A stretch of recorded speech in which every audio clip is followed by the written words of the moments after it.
உங்க ப்ரோகிராம்னா எனக்கு ரொம்ப பிடிக்கும். பிடிக்குமா? அப்புறம் உங்க ஹஸ்பண்ட் என்ன ஒர்க் பண்றாரு மேடம்? பேங்க்ல கேஷியரா இருக்காரு சார்.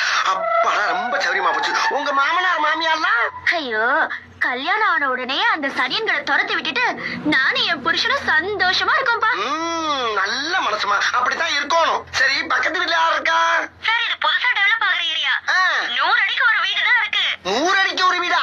அடாடா, அப்ப ரொம்ப காத்தோட்டமா இருக்கீங்க. சரிம்மா, அப்புறம் உங்க அட்ரஸ் கொஞ்சம் சொல்ல முடியுமா? அட்ரஸா? எதுக்கு? அதுமா, ஐயோ, நாங்க கேக்குற கேள்விக்கு யாராவது பதில் சொல்றாங்களோ அவங்களுக்கு பூரா தங்க காசு கொடுக்கறது வழக்கம். தங்க காசு கொடுக்க போறீங்களா? எப்ப கொடுக்க போறீங்க? இன்னும் கொஞ்ச நேரத்துல கொடுப்போம். அப்படியா? அப்ப அட்ரஸ் எழுதிக்கோங்க. சும்மா சொல்லுங்க, நம்ம மனப்பாடம்